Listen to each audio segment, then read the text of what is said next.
Disclaimer: the following video will include advice concerning firearms and the law. Now, I normally don't do a disclaimer because I figure most of you are grown-ups, but this is one of those cases where it really is you need to have a lawyer, special purpose one. Just answering questions with WAPTech, specific set of questions that were left over the last week or two on one of my videos that covered this, I thought, in a very useful way, but I didn't emphasis added enough. Also, the end of this video will have a subject matter that will be in the title of the video that hopefully doesn't get me flagged, that got someone else flagged.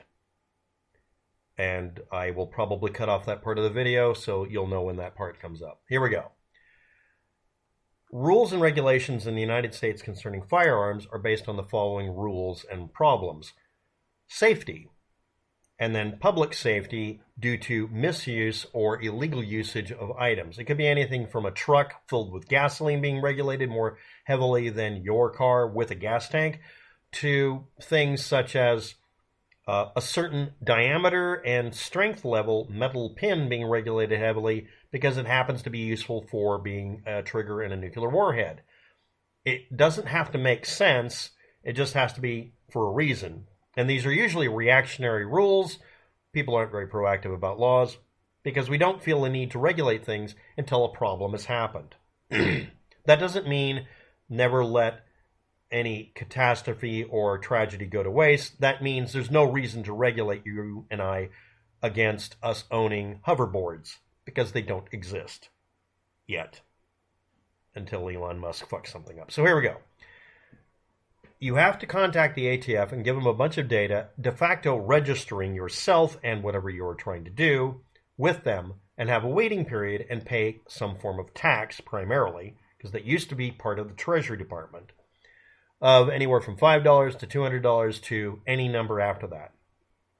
These are tax stamps and or fees for permits and licensing before you buy, build, or resell or even use certain things, even for personal use. This includes suppressors, flash suppressors or noise suppressors, machine guns, or machine gun-like items. A good example of this is if I'm running a business where I make ammunition, instead of sitting there testing 1,000 rounds by running it through a real machine gun, I would need to build a special one that fires every 20 seconds, and I don't want to pay someone to sit there. It's financially more intelligent just to give a $200 tax stamp or maybe a $5 tax stamp if I get an exemption to make it is a machine gun, but it's a slow fire one for testing ammunition. I really do need something like that if I'm going to be an ammunition maker. It's a requirement. And if you're making a movie in California, you may be one of many companies that has, as part of that group, that has the largest number of machine guns on the planet at one time was California, because they were blank firers. Still technically a machine gun in only one way, but it was regulated as one. And they got a special deal for $200 per location and $5 per machine gun. The ATF cuts you a deal. ATF approval is required for FFL licensing at a fixed location or mobile, and it has to be on file, and you have to pass a bunch of background tests if you want to retail, buy, or sell firearms as a business. This also may have restrictions in your area that require that you have what is usually called a pawnbroker's license. It could be other names, but it's essentially that because people steal guns a lot, because they do, and many other restrictions. Never mind making these. However, making versus manufacturing for the purpose of resale will have different regulations. You need to check with the nearest city and its zoning and or laws, the county or other named jurisdictional area such as regional or province, and your state, etc., whatever name it has, and then finally federal, or the other way around depending on what you're looking up. If something's primarily regulated with the ATF or federal government in your area, you start with that first. Then you hand that to the next layer down saying, they said it's okay for me to do it. Do you have anything to say about this? And then keep going down the line before you ever have anything worth swatting your location or raiding it for. Make sure that you are constantly telling them, you're free to check the place. I'm legally required to let you. Those are the requirements. On the other hand, if you're just making a shotgun, whether it be a muzzleloader or a break action, as long as you follow the rules for what everybody else would make, you haven't done anything that even requires that you contact anybody, except in certain states, counties, or cities. And when you check local city rules, Portland, I'm looking at you, they may or may not be honest with you and say, yeah, here's the city limit locations after which we don't regulate you. Or they could hide it, which is what they did to me. I'm not kidding. They won't tell you what you can and cannot do. The ATF's rules are supposed to be that they only tell you what they regulate for tax reasons. But what they do is they punish you and throw you into prison based on it being a tax violation, and then set people up by saying you're approved to do this and then take approval away and then throw you in jail for everything you did while you were approved in some cases, which, again, if you're not aware of it, is overtly illegal, and they know that. They did it to see if they could get away with it. And nothing negative happened to them, even though that's an obvious example of them going out of their way to break a damn law. So, the ATF may not care about it, maybe your local government doesn't, or the ATF cares deeply about it, but the local government doesn't. Some cities, counties, and states won't regulate machine guns. They don't. They don't have a reason to. It's not a big enough problem for them to care about, so they just rely on federal law. And then they just mirror it explicitly. We will enforce federal law as local. They just do that. That may or may not be acceptable in your area. A 1,000-yard range for shooting, or a private pistol range on your private property, 7 acres out in the country, may or may not be regulated more heavily by the federal or state government, depending on what's going on.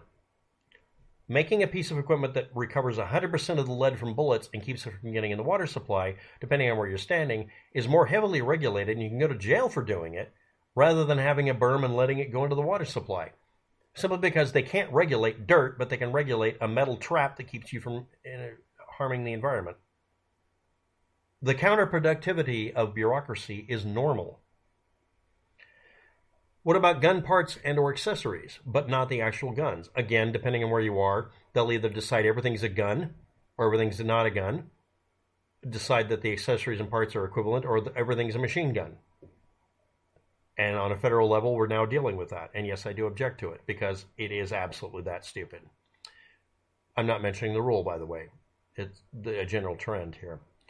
They are largely or completely unregulated on a federal level, or not, depending on the day of the week and which way the wind blows, also by your city, county, and state. And they may or may not tell you the truth about whether they're doing so.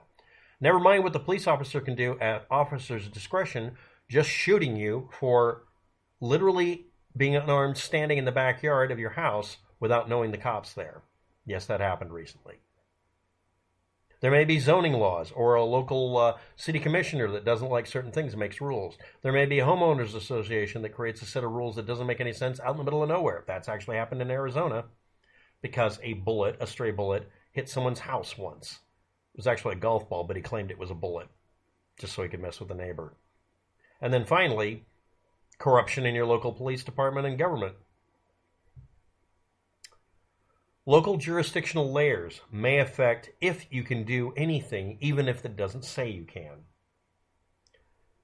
That's the entire disclaimer. You have to contact a local police department, the county, the state, federal, or just get a lawyer to do all this for you. And some areas have a de facto answer that's really straightforward and simple. Others on purpose make this impossible. They just selectively enforce things. I want to start a private pistol range and a 1,000-yard range on my 5 acres out in the middle of nowhere, out in the country. I also want to be able to buy and sell gun parts and accessories. I'd like to do guns as well. I'd like to build my own suppressor or a machine gun. What are the restrictions? FFL 7, SOT 2, what would I need to know? Well, again, you start with a very good reason to the ATF and work your way down on some of these. Others, you just find out if they give a damn locally. Aside from fees and restrictions, that's the correct answer, which is there isn't one. Every area is different. If you're far enough away from any regulated area, it's only federal law. So by default, start there. And now we do best practices. If you want to use a shooting range, make sure it's absolutely compliant with the most stringent rules you can find anywhere. That may be either very expensive or very cheap, depending on where you set it up. A ditch in the ground that doesn't have any flat rocks in it may be the easiest thing to set up as a shooting range. You can just make a ditch. and then later use it for shooting. It's not an official range. Other places, you make it an official range by just declaring it that, aiming at a certain direction, and you don't have to do a damn thing, and no cost will happen. And you can even get insurance. And then, oh yes, the last part, liability insurance, because bullets can go for miles. You may be required to do that. We're at the 10-minute and 30-second mark, and I will bring up Paul Harrell getting his channel shot down almost. A year's worth of Paul Harrell videos were torn down as punishment. It's not because they did anything wrong. They didn't violate any rules. They were erased as punishment to get his attention and snap him on the nose. Paul Harrell, if you're not aware of it, isn't a stereotypical gun fanatic that goes off and blows up stuff with tannerite or shoots random crap. He does non-random crap being shot to see whether or not a bullet can be stopped by it and or whether or not it is useful as a safety barrier. This includes walls in your home, the inner and outer walls, whether there's insulation in them, whether or not water pipe would do anything, etc. He covers these subjects very, very well. Many other channels do the same thing and are equally in danger at this point. Why was this channel taken down? He's insinuated a couple of things in some comments he's pinned on his videos and on a video he uploaded on other websites. One of the websites he uploaded to also erased his YouTube videos. So there isn't any safe place for Paul Harrell. If you're not aware of it, Paul Harrell is the least controversial YouTuber I know of because he is called a FUD by most YouTubers who are into tactical weaponry, or we should not give an inch about our rights. He talks about basic straightforward stuff like, if there's really a shooting, what should you do to avoid getting shot? Run.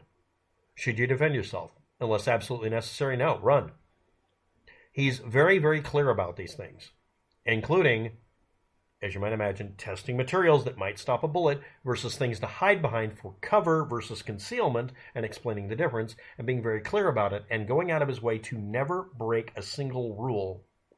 This made him a target by Google and YouTube because he is explaining things and he's not looking for a weasel out or a loophole. He's following the rules and still able to communicate effectively to people so that victimhood doesn't have to happen. Again, I'm repeating myself here.